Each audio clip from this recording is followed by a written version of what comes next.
तो पहले तो तुमको फॉर्मूला बनाने में टाइम लगेगा, 2-4 मिनट तो उसमें लगाओगे तुम, फिर उसमें वैल्यू पुट करोगे, फिर कहीं ना कहीं यूनिट में दिक्कत आ जाएगी, फिर कोई ना कोई गड़बड़ कर दोगे, फाइनली इतनी मेहनत के बाद 2-3 मिनट खराब करने के बाद मिलेगा क्या? अंडा। अंडा मिलेगा, अंडा।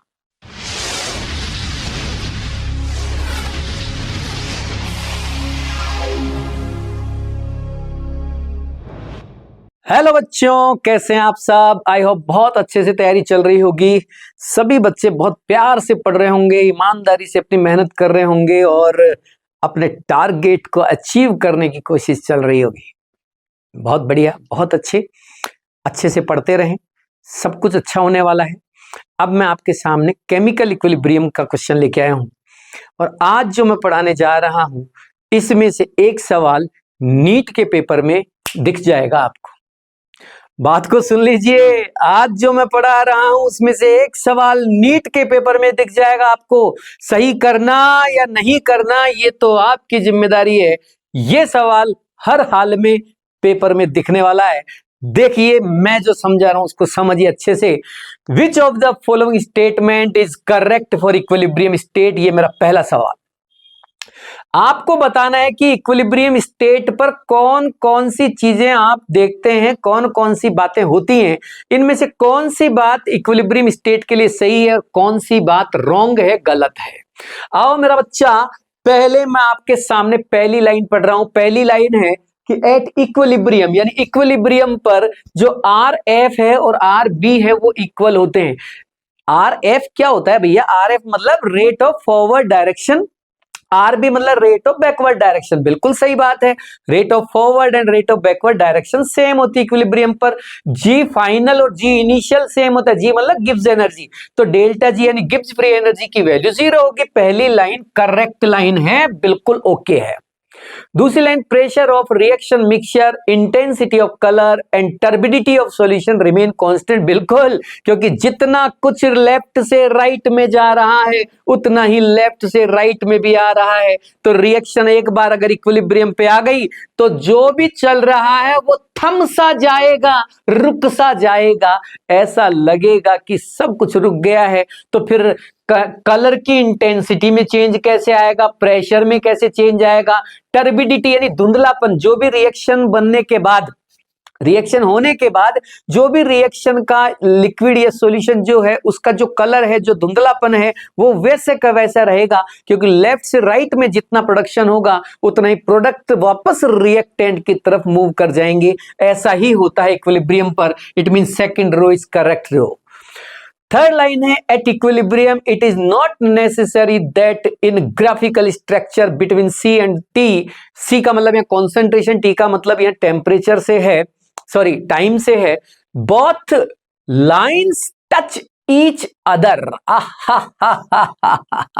ये कह रहा है कि एक रिएक्शन चल रही है, उसमें ये रहे रिएक्टेंट और ये रही प्रोडक्ट की पोजीशन। शुरू में रिएक्टेंट की कॉन्सेंट्रेशन ज्यादा होती है, तो इधर तो मैंने ले लिया कॉन्सेंट्रेशन रिएक्टेंट की ज्यादा होती है। प्रोडक्ट की कॉन्सेंट्रेशन शुरू में कम होती है, ये मैंने प्रोडक्ट की कॉन्सेंट्रेशन मान ली और ये मैंने टाइम मान लिया। मैं कह रहा हूं कि समय जैसे जैसे निकलता जाएगा रिएक्शन वैसे वैसे आगे बढ़ती जाएगी, रिएक्टेंट कम होते जाएंगे, प्रोडक्ट बढ़ते जाएंगे। बेटा वापस सुन लो, जैसे जैसे टाइम निकलता जाएगा रिएक्शन होती जाएगी, रिएक्टेंट कम होते जाएंगे, प्रोडक्ट बढ़ते जाएंगे। अब कर्व ऐसे भी बना सकते हो, ये कर्व ऐसे भी बना सकते हो, ये कर्व ऐसे भी बना सकते हो। तीनों ही सही है, कॉन्सेंट्रेशन है ये। कोई जरूरी नहीं है कि इक्विलिब्रियम पर रिएक्टेंट और प्रोडक्ट दोनों की कॉन्सेंट्रेशन सेम ही रहे। ये जरूरी नहीं है कि रिएक्टेंट की कॉन्सेंट्रेशन ज्यादा और प्रोडक्ट की कम रहे।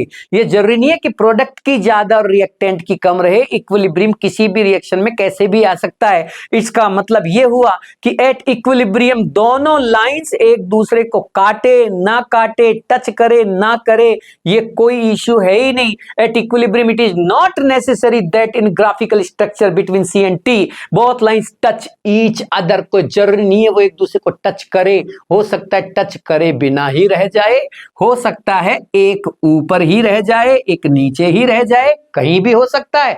बात को समझ रहे हो? हाँ, लेकिन ये जरूर है कि जहां भी कॉन्सेंट्रेशन दोनों की कांस्टेंट बनना शुरू हो जाएगी, उसी पोजीशन को कह देंगे कि भैया इक्विलिब्रियम आ गया, अब कुछ नहीं हो रहा।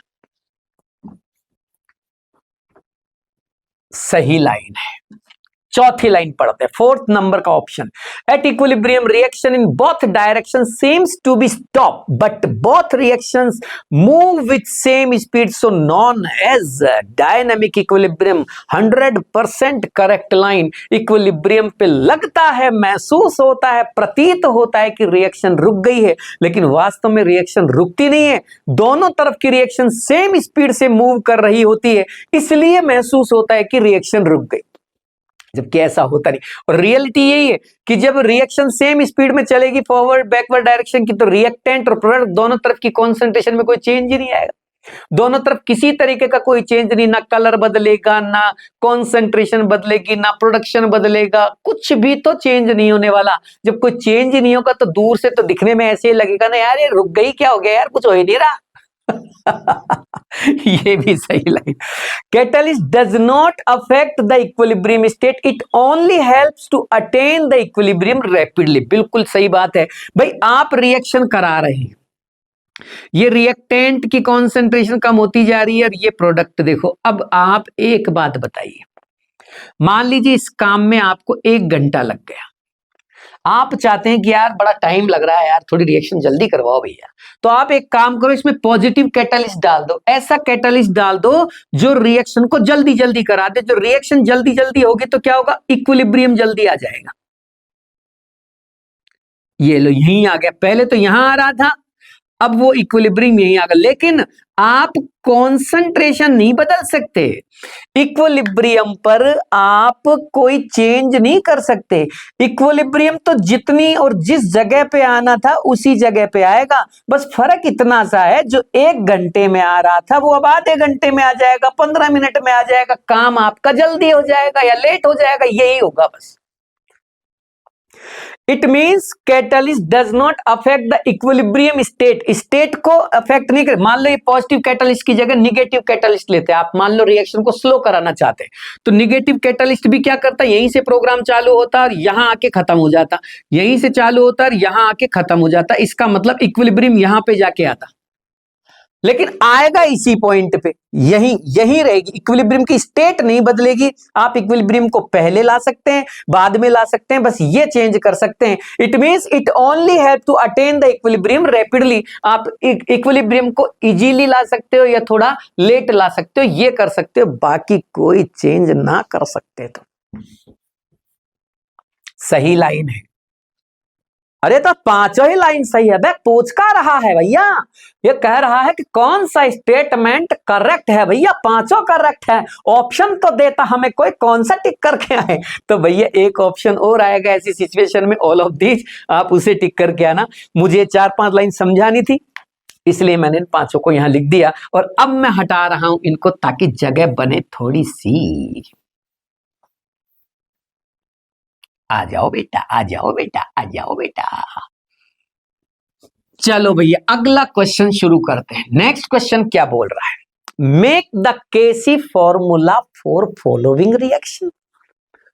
केसी बनाना है। अरे तो बड़ा लंबा सवाल दे दिया भाई। H2I2 2HI, इसमें तो बड़ा टाइम लगेगा भैया, ऐसे कैसे पूछ लिया तुमने। क्यों, पहले तो मुझे शुरू में इनिशियल कॉन्सेंट्रेशन लिखनी पड़ेगी। कितनी, चलो इसको A मान लेते हैं, इसको B मान लेते हैं, इसको 0 मान लेते हैं। फिर T टाइम पर यानी कि इक्विलिब्रियम पर, एट इक्विलिब्रियम पर मुझे कॉन्सेंट्रेशन लिखनी पड़ेगी। ये कुछ तो कम हुआ होगा, जितना कम हुआ उन मोल्स को डिसोसिएट मोल्स कहते हैं। X से रिप्रेजेंट कर दिया मैंने, A-X लिख दिया और इनको लिख दिया B-X। ध्यान रखें X लिखते टाइम स्टोइकियोमेट्री देख लें, जो भी स्टोइकियोमेट्री है उसके अकॉर्डिंग x लिखें। 1 है तो 1x, 1 है तो 1x, 2 है तो 2x लिखें बिटुआ, क्योंकि शुरू में तो वो था ही नहीं ना, 0 था, इसलिए 2x बन गया। इसका x मोल डिसोसिएट हुआ, इसका भी x डिसोसिएट हुआ, तो उसके 2x बन गए। समझ में आ रहा है? स्टोइकियोमेट्री से किया है मैंने, ये x और x को जोड़ के 2x नहीं लिखा मैंने। इसकी स्टोइकियोमेट्री 1 थी तो a माइनस एक्स कर दिया। अगर स्टोइकियोमेट्री 2 होती तो a माइनस 2x कर देता मैं। समझ रहे हो मेरी बात को बेटा जी? तो इक्विलिब्रियम पर आपको मोल मिल गए। ओके, अब मुझे इक्विलिब्रियम पे एक्टिव मास निकालने की जरूरत। अरे करना क्या चाहता है? मैं तो तुझसे फॉर्मूला बनवा रहा था, ये क्या गणित लगाना शुरू कर दिया? अरे फॉर्मूला ही तो बना रहे हैं, ऐसे तो बनता है। लॉ ऑफ मास एक्शन के अकॉर्डिंग केसी बना रहा हूं ना भैया, कहां प्रॉब्लम है? ऊपर प्रोडक्ट के एक्टिव मास रखूंगा, नीचे रिएक्टेंट के एक्टिव मास रखूंगा, और कैसे बनाएंगे? ऐसे तो बनता है। अरे हम आपको शॉर्ट ट्रिक देते हैं बेटा, शॉर्ट ट्रिक देते हैं।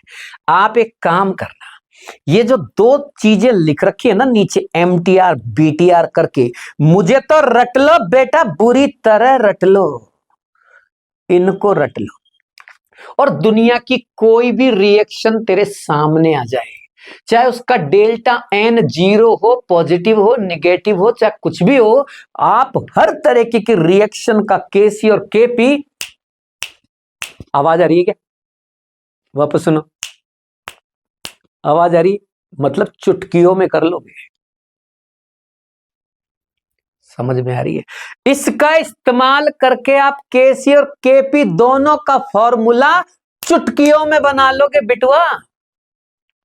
कहां एक्टिव मास के चक्कर में पड़ रहा है? अरे बेटा, एक्टिव मास में तो तुझे कॉन्सेंट्रेशन या पार्शियल प्रेशर जैसी चीजों की जरूरत पड़ेगी। फिर पार्शियल प्रेशर निकालने के लिए तुझे mole fraction into total pressure करना पड़ेगा। बड़ा माथा पच्ची है। और मान ले इतना कुछ करने में बीच में कहीं थोड़ी सी ऊंच नीच हो गई तो बेटा सीधे 5 जाएंगे, 4 तो सवाल के जाएंगे, और 1 इसलिए जाएगा कि तूने गलत क्यों किया। समझ में आ रहा है? ट्रिक से काम करना, कम टाइम में आंसर आवेगा। अच्छा, तो फिर क्या करूं नहीं करूं आगे? कुछ मत कर, बस मैं जो बताऊं वो कर ले। तूने इनिशियल मोल लिख दिए, मैंने तुझसे कुछ कही तो ठीक है। तूने टी टाइम पे इक्विलिब्रियम पे तूने मोल लिख दिए, मैंने तुझसे कुछ कहा तो बस अब सुन मेरी बात, अब जो मैं कहूं वो कर। इक्विलिब्रियम पे मोल टोटल करके और लिख दे, total mole at equilibrium A minus X plus B minus X plus 2x। शाबाश, x x 2x ये हो गए, 2 ये हो गए, ये कट पिट के मुझे मिला a प्लस बी। वेरी सुंदर बेटा, वेरी सुंदर, शाबाश शाबाश। अब बस तू ये फॉर्मूला ले आ जो मैंने लिखे नीचे, देख। मोल ऑफ प्रोडक्ट, मोल की एक्टिव मास, मोल मोल मोल बोला है मैंने, मोल ऑफ प्रोडक्ट, नीचे मोल ऑफ रिएक्टेंट, उनके ऊपर उनका जो स्टोइकियोमेट्रिक कोएफिशिएंट वो पावर में लगा देना, इधर 1/v के ऊपर डेल्टा n लगा देना, ये तो केसी का। और केपी का बिल्कुल ऐसा कैसा, देख, मोल ऑफ प्रोडक्ट ऊपर, मोल ऑफ रिएक्टेंट नीचे, वैसे स्टोइकियोमेट्रिक कोएफिशिएंट लगा देना, और यहां लिख देना p upon summation of n। तेरा आंसर चुटकियों में आएगा, तो किसी का भी बना लेना, और गलती होने के चांस भी न्यूट्रल हो जाएंगे। इतनी बात मत करो, बना के दिखाओ पहले। देख ले बेटा, बना के दिखा रहा हूं। मोल ऑफ प्रोडक्ट लेके आ, इक्विलिब्रियम पे मोल प्रोडक्ट के कितने, यार ये रे बेटा, ये रे सर 2x लिख दे, 2x, और ऊपर स्टोइकियोमेट्रिक कोएफिशिएंट लगा दे। देख ले, यही कह रहा हूं ना मैं। हाँ, अपॉन लगा दे बेटा, केसी बनवा रहा हूं मैं तुझसे। मोल ऑफ रिएक्टेंट ला, दो रिएक्टेंट है, हाँ तो दोनों के ला बिटुआ, दोनों के ला, a माइनस एक्स, इसके ऊपर इसका स्टोइकियोमेट्रिक कोएफिशिएंट लगा दे। ओके, माइनस में वो सॉरी 1 आएगा, क्योंकि 1 ही है ऊपर, स्टोइकियोमेट्रिक कोएफिशिएंट 1 है। अच्छा, रिएक्टेंट एक और दूसरा भी लेके आ, b माइनस एक्स, इसके ऊपर भी कोएफिशिएंट लगा 1 कर दिया। हाँ, अब लिख ब्रैकेट में 1/v, ये लो 1/v, और ऊपर डेल्टा n। डेल्टा n का है, डेल्टा n मतलब रिएक्टिव मोल्स का डिफरेंस, प्रोडक्ट माइनस रिएक्टेंट के रिएक्टिव मोल्स का डिफरेंस, गैसियस मोल्स का या रिएक्टिव मोल्स का डिफरेंस।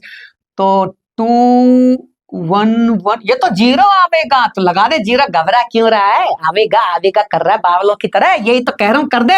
ये हो गया 4x² upon a minus x, और ये b माइनस एक्स, ये तो सब खत्म हो ही गया, जीरो आ गई पावर। चल भाई निकल, ये ले तेरा केस ही आ गया।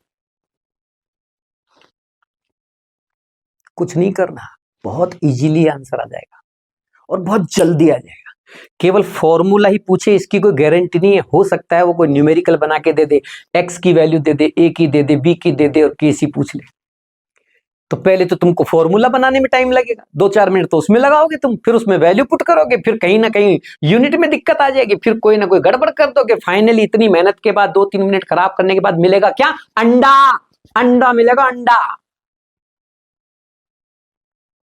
ट्रिक से काम करना वहां, वो कोई ऐसे नहीं है कि भाई पेपर दे दिया तुमको, बेटा कर ले शाम तक दे देना आराम से, ऐसे नहीं होता वहां, फिक्स टाइम में करके देना पड़ेगा। जब भी काम होगा तभी सिलेक्शन होगा, और जल्दी सारे क्वेश्चन कर लोगे तभी काम बन पाएगा। अगर एक एक सवाल में ऐसे टाइम लगाने लगे तो हो लिया, फिर तो हो लिया भैया सिलेक्शन, हो लिया भैया, घर जाओ सो आराम से, सो जाओ, हो गया तुम्हारा। ट्रिक का इस्तेमाल करो, कम टाइम में आंसर लाना ये ज्यादा जरूरी है। आंसर तो सभी ले आएंगे, वो पेपर तुम्हें घर के लिए दे दे तो तुम पूरा पेपर कर दोगे कि नहीं कर दोगे, क्योंकि प्रॉपर टाइम मिलेगा, कोई प्रेशर नहीं। वहां प्रेशर भी मिलेगा, टाइम भी कम मिलेगा, वहां इसलिए गलतियां होती हैं, आती हुई चीजें गलत कर बैठते हैं हम, क्योंकि प्रेशर बना रहता है दिमाग के ऊपर टाइम का। तो वहां ट्रिक्स लेके जाना साथ में। अच्छा, केपी बनवा के दिखाना, सेम टू सेम केपी बनाऊंगा। देख मैंने बताया था ना, ये काम तो वैसे की वैसे ही करना है, ऊपर प्रोडक्ट नीचे रिएक्टेंट के मोल, और ब्रैकेट बदलना है। देखो वो तो यूं का यूं कर दिया मैंने, यूं का यूं, 4x² a minus x b minus x, और ब्रैकेट में अब इधर क्या लिखना था मुझे, p upon summation of n की पावर डेल्टा n। अब सोच जरा, प्रेशर सवाल में दे देगा तेरे को 1 एटमॉस्फेयर 2 एटमॉस्फेयर, जो भी देगा वो प्रेशर ऊपर रख देना। Summation of n, summation of n का मतलब टोटल मोल जो तूने जोड़े थे ना, अभी मैंने जुड़वाए थे तुझसे, a+b, वो रख देना नीचे a+b, और डेल्टा n की जगह फिर वो जीरो आ गया, ले ये भी गया। तो मतलब तो ये क्या कर दिया आपने, केसी केपी दोनों का एक ही फॉर्मूला बना दिया, दोनों का एक ही होता है, एक ही होता है। हाँ, दोनों का एक ही होता है, कब, जब डेल्टा n की वैल्यू जीरो होती है। तूने केपी और केसी का रिलेशन नहीं पढ़ा क्या, KP equals to KC RT delta n, ये रहा, ले इधर ले, ये रिलेशन नहीं सुना क्या तूने आज तक। जब डेल्टा n जीरो होगा तो ये सब कुछ 1 हो जाएगा, और केपी की वैल्यू केसी के बराबर हो जाएगी, तो वही तो है, डेल्टा n जीरो ही तो है यहाँ, इसलिए केपी और केसी का फॉर्मूला एक ही आएगा। अब इसका केसी देख लो और केपी देख लो, दोनों फॉर्मूला सेम है, यानी कि इनका x यानी डिसोसिएशन कांस्टेंट, इनके फॉर्मूला में कहीं v है ही नहीं, p है ही नहीं, तो x dissociation moles, number of dissociate mole या dissociation does not depends on p and does not depends on v, ना p पे डिपेंड करता है ना v पे। यानी कि ऐसी रिएक्शंस में आप प्रेशर में चेंज कर दो चाहे वॉल्यूम में चेंज कर दो, कोई डिसोसिएशन में चेंज नहीं आएगा, केसी और केपी ऑलवेज भी कांस्टेंट। रिएक्शन का प्रोडक्शन कभी प्रेशर और वॉल्यूम के बढ़ाने घटाने से अफेक्ट नहीं होगा।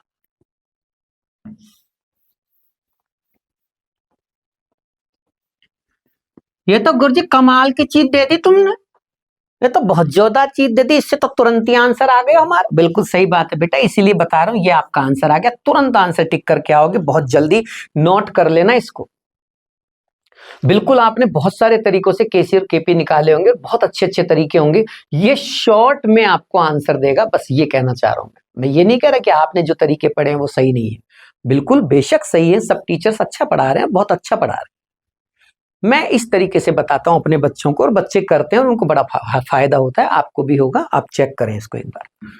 अब मैं आगे लेके चलता हूं, एक चीज और, ऐसे आप सबके केसी केपी निकाल लोगे ना, तो आपको डेल्टा n के साथ साथ वॉल्यूम और प्रेशर के ऊपर डिपेंडेंसी का पता लग जाएगा, आराम से झटके में पता लग जाएगा। अगर डेल्टा n जीरो हो तो मैंने अभी अभी बताया था कि x does not depends on v and p, इसका मतलब ऐसी रिएक्शंस में ली शैटली प्रिंसिपल के अकॉर्डिंग प्रेशर और वॉल्यूम में चेंज कर दिया जाए तो रिएक्शन की डिसोसिएशन में कोई फर्क नहीं पड़ता, रिएक्शन के प्रोडक्शन में कोई इफेक्ट नहीं आता। यहां दूसरी कंडीशन दे रखी डेल्टा एन पॉजिटिव, अगर डेल्टा एन की वैल्यू पॉजिटिव हो तो फिर ध्यान रखना वॉल्यूम बढ़ाओगे तो एक्स बढ़ेगा, यानी कि कंटेनर बड़ा ले लो, बड़े कंटेनर में रिएक्शन कराओ, बड़े वॉल्यूम के साथ रिएक्शन कराओ तो प्रोडक्शन बढ़ जाएगा, क्योंकि डिसोसिएट मोल्स बढ़ जाएंगे, डिसोसिएशन बढ़ जाएगा तो प्रोडक्शन बढ़ जाएगा, प्रोडक्शन बढ़ेगा मतलब प्रोडक्ट की स्टेबिलिटी बढ़ जाएगी, रेट ऑफ फॉरवर्ड रिएक्शन बढ़ जाएगी, रेट ऑफ बैकवर्ड रिएक्शन घट जाएगी, यानी कि बहुत अच्छा प्रोडक्शन होगा। भैया समझने की बात, समझ में आ रहा है क्या मैं क्या कह रहा हूं? डेल्टा एन की वैल्यू निगेटिव होगी तो वॉल्यूम घटाओ और प्रेशर बढ़ाओ। ऊपर वाली और नीचे वाली में देखो बिल्कुल अपोजिट काम हो रहा है। डेल्टा एन पॉजिटिव वाली रिएक्शन, पॉजिटिव समझ गए ना मैं क्या कह रहा हूं, जैसे PCl5 PCl3 Cl2, अब देखो ये डेल्टा एन पॉजिटिव हो गया। ऐसी रिएक्शंस में आपसे कोई पूछे कि भैया more production of PCl3 in Cl2 condition बताना, देखें तो आप कहना भी डेल्टा एन देखो इसका पॉजिटिव है, तो भैया डेल्टा एन अगर पॉजिटिव है तो वॉल्यूम बढ़ाओ और प्रेशर घटाओ, अच्छा प्रोडक्शन मिल जाएगा। और अगर डेल्टा एन निगेटिव है तो मान लो मैंने कोई रिएक्शन आपको दे दी, NH3 convert into N2 + 3H2, देखो अब यहां डेल्टा एन क्या हो गया, निगेटिव हो गया, 3 और 1 4, तो ये इधर मोल है, 2 इधर है, तो -2 निगेटिव में आएगा। ऐसी रिएक्शंस में अगर आप प्रोडक्शन बढ़ाना चाहते हैं, इसका डिसोसिएशन बढ़ाना चाहते हैं, N2 और H2 ज्यादा बनाना चाहते हैं, तो आपको वॉल्यूम कम करना पड़ेगा, प्रेशर बढ़ाना पड़ेगा, ये यूज करनी है कॉन्सेप्ट। इनर्ट गैस की मिक्सिंग से भी इफेक्ट पड़ते हैं, गैस जैसे ही इनर्ट गैस मिलाओगे तो रिएक्शन तो करेगी नहीं क्योंकि इनर्ट है, लेकिन वॉल्यूम को चेंज कर देगी, वॉल्यूम बढ़ा देगी, तो इफेक्ट को चेक कर लेना, ये भी बहुत अच्छा इफेक्ट है, इसको एक बार ढंग से पढ़ लेना, इंपॉर्टेंट चीजें आ जाती है, ली शैटली प्रिंसिपल के अकॉर्डिंग पूछे जाते हैं सवाल।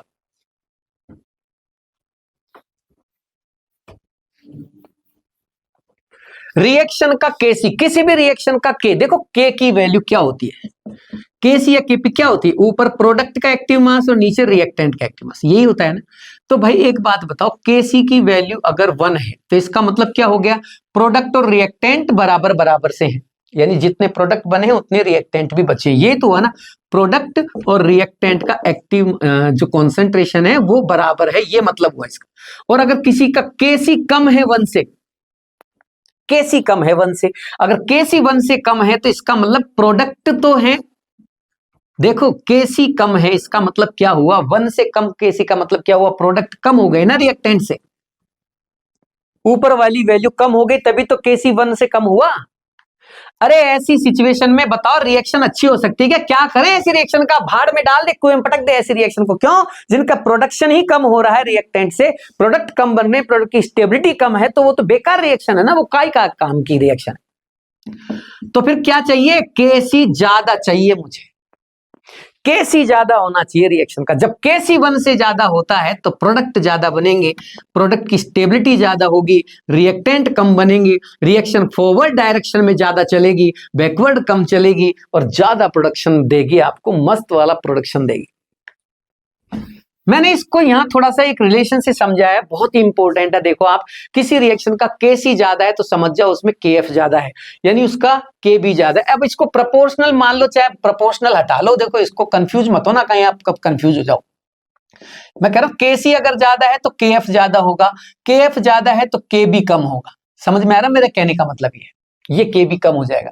इसका मतलब किसी रिएक्शन का केसी ज्यादा तो मतलब उसमें स्टेबिलिटी ऑफ प्रोडक्ट ज्यादा होगी, यानी रिएक्टेंट की स्टेबिलिटी कम होगी, यानी कि वो रिएक्शन कम टाइम में खत्म हो जाएगी।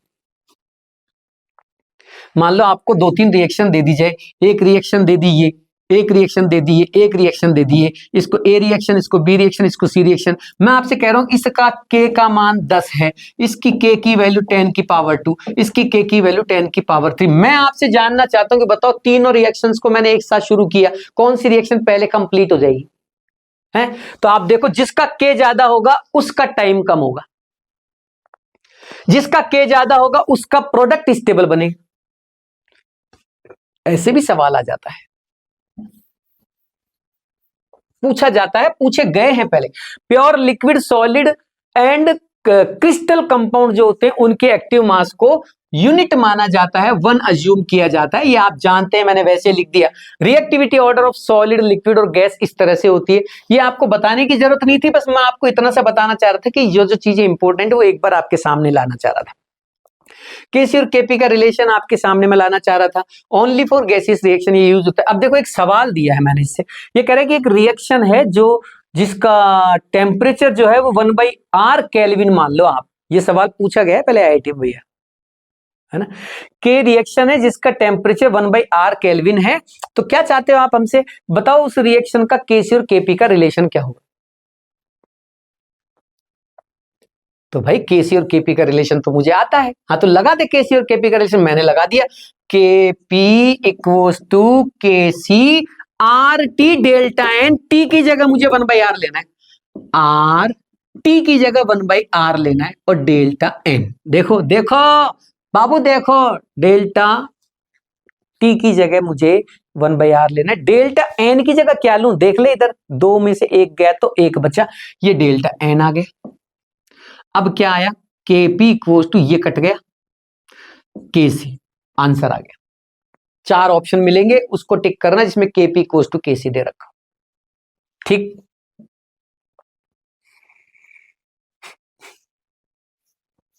देखो बेटा ज्यादा टाइम खराब नहीं कर सकता मैं तुम्हारा टाइम बहुत कीमती है, मैं तुम्हें फालतू की चीजों में उलझा के बिना बात आपका टाइम खराब करूं, ऐसा मकसद नहीं है मेरा। मैं बस उन्हीं चीजों को बता रहा हूं जो मुझे लग रहा है कि ये इंपॉर्टेंट है। अगला देखिए, ये रिएक्शन दे रखी है ए से सी और सी से बी। ए से सी का K1 दे रखा है कांस्टेंट, और सी से बी का जो इक्विलिब्रियम कांस्टेंट है उसे K2 बोल रहा है। अब वो कह रहा है कि मैं एक रिएक्शन बना रहा हूं ए बी, इसका जो K है वो K3 है, इनमें रिलेशन क्या होगा। तो एक सीधा सा कॉन्सेप्ट है, देखो किसी भी रिएक्शन के K को केवल दो ही चीजें अफेक्ट कर सकती है, इक्विलिब्रियम कांस्टेंट को अफेक्ट करने वाली दो ही चीजें हैं, एक तो है टेम्परेचर और एक है रिएक्शन को लिखने का तरीका। इसके अलावा कोई प्रेशर, वॉल्यूम, टेम्परेचर, कॉन्सेंट्रेशन, कोई भी के को चेंज नहीं कर सकते। समझ में आ रहा है, टेम्परेचर का इफेक्ट पड़ता है के पर, कैसे, आप रिएक्शन की नेचर का पता कर लो बस, रिएक्शन एंडोथर्मिक है या एक्सोथर्मिक है। अगर रिएक्शन एंडोथर्मिक है तो टेम्परेचर बढ़ाओ के बढ़ जाएगा, और ये सवाल पूछा जा चुका है भैया, नीट में आ चुका है भाई साहब, आप देख लेना पिछले पेपर उठा के। दो अलग अलग कंडीशन में के दे रखे हैं कि T1 टेम्परेचर पर K1 है कांस्टेंट की वैल्यू, और T2 टेम्परेचर पर कांस्टेंट जो है इक्विलिब्रियम कांस्टेंट K2 है। अब बताओ K1 और K2 में रिलेशन क्या होगा, अगर T1 से ज्यादा T2 हो तो, यानी T2 कर दिया जाए टेम्परेचर को बढ़ा के। अगर कई बार T1 और T2 का रिलेशन ना बोले कि भाई T1 से ज्यादा है T2, या कम है या कम, कुछ ना बोले, तो यही मान के चलना कि T1 से ज्यादा है T2। जब टेम्परेचर के बारे में कुछ डिफाइन ना हो तो T2 को T1 से ज्यादा मान के ही आप सवाल को करना, ऐसा हो चुका है नीट के पेपर में। जहां कुछ नहीं बोला गया था तो ये मान लिया जाता है कि T1 यानी पहले टेम्परेचर से ज्यादा T2 दूसरा टेम्परेचर है। तो एंडोथर्मिक अगर रिएक्शन, टेम्परेचर का इफेक्ट पता लगाने के लिए आपको सिर्फ रिएक्शन की नेचर का पता होना चाहिए। रिएक्शन अगर एंडोथर्मिक है तो T1 से बढ़ा के T2 कर दें अगर टेम्परेचर, तो इक्विलिब्रियम कांस्टेंट K1 से बढ़कर K2 हो जाता है। और एक्सोथर्मिक रिएक्शन में T1 से बढ़ा के अगर T2 कर दे टेम्परेचर, तो K1 का वैल्यू घट के K2 हो जाता है। ये पूछा गया था एक्सोथर्मिक वाला। तो टेम्परेचर बढ़ाने से के बढ़ेगा एंडोथर्मिक में, टेम्परेचर बढ़ाने से के घट जाएगा एक्सोथर्मिक में। क्लियर हो गई। दूसरा जो मैंने कंडीशन बताया किसी भी रिएक्शन के इक्विलिब्रियम कांस्टेंट को चेंज करने का, वो है रिएक्शन को लिखने का तरीका। आप रिएक्शन को तीन तरह से चेंज कर सकते हैं। देखो कैसे, अगर कोई रिएक्शन आपने लिखी है और उसको आपने उल्टा कर दिया तो समझ लेना उसका के भी उल्टा हो जाएगा। जैसे मान लो मैं आपसे कहूं ए से बी का जो इक्विलिब्रियम कांस्टेंट है वो 10 है, तो बताओ बी से ए का इक्विलिब्रियम कांस्टेंट क्या होगा। तो आप बोलना ये जो होगा ना, ये अगर K1 है ये K2, तो K1 का उल्टा कर दोगे ना तो आपको K2 मिल जाएगा। मतलब अगर आपने रिएक्शन रिवर्स कर दी तो K भी रिवर्स हो जाएगा। एक तो तरीका यह है रिएक्शन का इक्विलिब्रियम कांस्टेंट बदलने का।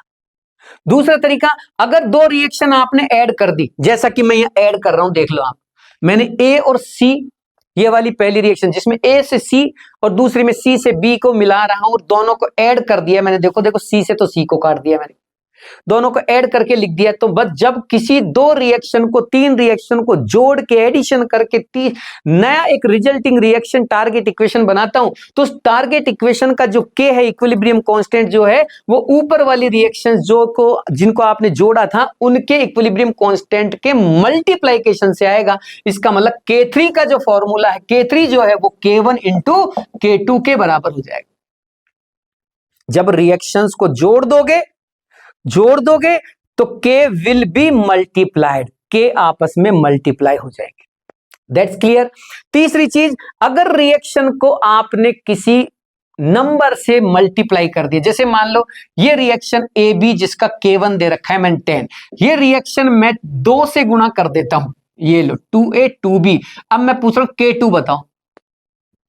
तो रिएक्शन को अगर किसी नंबर से लाइक m से मैंने मल्टीप्लाई कर दिया तो m will be raise to power, यानी K2 जो है वो क्या होगा मालूम है? क्या होगा K2 क्या होगा? ये जो 2 है ना, 2 ये इस वाली वैल्यू के यानी K1 की पावर में चला जाएगा। तुम्हें अब भी नहीं आ रही क्या समझ में? जिस नंबर से आप मल्टीप्लाई करोगे, मैंने 2 से मल्टीप्लाई किया ना, वो नंबर will be raise to power में रेज कर जाएगा। अगर मैं 3 से मल्टीप्लाई करता तो वो 3 पावर चली जाती, यानी कि अब K2 जो है 100 हो गया। इसका समझ में आ रहा है? अगला लास्ट सवाल है N2 प्लस 3H2 से 2NH3 बना। ओके, N2 मैंने 3 मोल लिया इनिशियली और हाइड्रोजन मैंने 9 मोल लिया, अमोनिया थी नहीं उसमें। ठीक है, चाहते क्या हो? एट इक्विलिब्रियम अगर N2 का 1 मोल बच गया, if at equilibrium remaining moles of N2 is 1 मोल। देखो मैं हिंदी में इसलिए बोलता हूं क्योंकि बहुत सारे हिंदी मीडियम वाले बच्चे भी वीडियोस देख रहे हैं, तो मैं हिंदी प्लस इंग्लिश दोनों मिक्स करके बोल रहा हूं, थोड़ा समझने की कोशिश करें। If at equilibrium remaining moles of N2 is 1 mole, then find out the degree of dissociation, यानी वियोजन की मात्रा, यानी डिग्री ऑफ डिसोसिएशन जानना चाहता है कितना होगा। अरे भाई, डिग्री ऑफ डिसोसिएशन तो अल्फा होता है। हाँ, तो हम भी तो अल्फा ही बता रहे हैं, हम कौन सा बीटा बता रहे हैं बेटा। ओके, अल्फा का फॉर्मूला होता है dissociate moles upon initial moles, dissociate moles upon initial moles, into कर दो, परसेंट में आ जाएगा, 100 से मल्टीप्लाई कर दोगे तो। ठीक है, तो भैया चेक करना, देखें डिसोसिएट मोल कहां से आएंगे यार, ये डिसोसिएट मोल कहां से आएंगे? ये तो बड़ी समस्या हो गई भैया। डिसोसिएट, एक बात बता, अभी थोड़ी देर पहले बताया था ना मैंने, क्या कि भाई इनिशियल मोल अगर ये A है, ये B है, तो ये 0, तो ये डिसोसिएट होने के लिए आपको X लगाना पड़ेगा। तो स्टोइकियोमेट्री के अकॉर्डिंग X लगाना, ये A माइनस एक्स, ये B माइनस 3x और ये 2x बनेगा। ओके, अब देख तेरे से क्या बोल रहा है सवाल क्या बोल रहा है ये बता। सवाल तो ये बोल रहा है कि eight equilibrium remaining moles of N2 is 1 मोल, तो मतलब इक्विलिब्रियम पर जो मोल बच रहे हैं वो 1 है ना। हाँ, यही कह रहा है सवाल तो A माइनस एक्स की वैल्यू 1 बोल रहा है ना वो। देखो तो eight equilibrium remaining moles of N2 is 1। हाँ सर, बोल तो यही रहा है, तो बेटा यहां से x निकाल लेना। तो कैसे sir? A minus x equals to 1 है, और A क्या है यहाँ? A क्या है यहाँ बताना। देखिए सर, A तो इनिशियल मोल है ना नाइट्रोजन के, वो तो 3 लिए हैं, तो 3 माइनस एक्स इक्वल्स टू 1 हो गया। हाँ हो गया, तो x की वैल्यू 2 नहीं हो गई क्या? अरे हाँ, आ गया x, तो लगा देना x की वैल्यू 2, और इनिशियल क्या लिए थे? 3, इनटू कर दे 100 से, अप्रोक्स 66.66% हो गया ना डिसोसिएशन।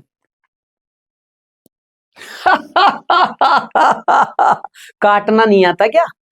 3 से 100 को काटोगे तो 3 3 9, 3 3 9, 3 3 9, 3 3 9, ये कटेगा 33.33 में कट जाएगा।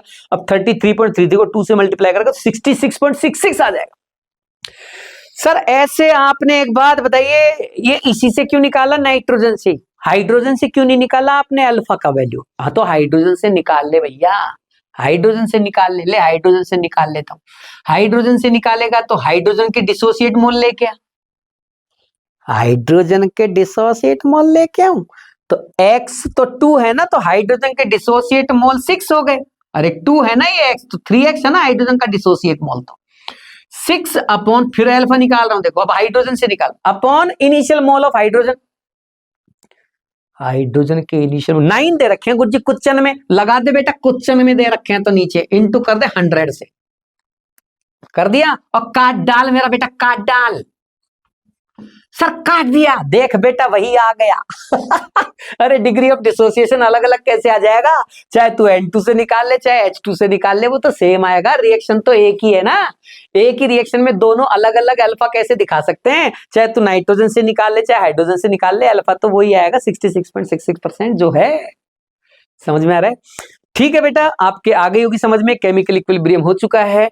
इन्हीं क्वेश्चंस को अच्छे से बार बार फोकस करें, पूरा पढ़ें, मुझे कोई दिक्कत नहीं है, जितना आप पढ़ सकते हैं पढ़िए, वो बुरी बात नहीं है, और खूब पढ़ना है, लेकिन मैंने आपको वो चीजें दी हैं जो आपको ज्यादा फोकस करनी है, ज्यादा देखनी है, जो ज्यादा इंपॉर्टेंट है। बाकी आप करते रहिए, कोई मना नहीं है, इनको ज्यादा फोकस करना, इन क्वेश्चंस पे ज्यादा ध्यान देना, जो जो मैंने बोला है इस क्लास में उनको रिमाइंड करना, उनको रिवाइज करना, आपको बहुत अच्छा जो है रिजल्ट मिलेगा, आप टेंशन ना लें।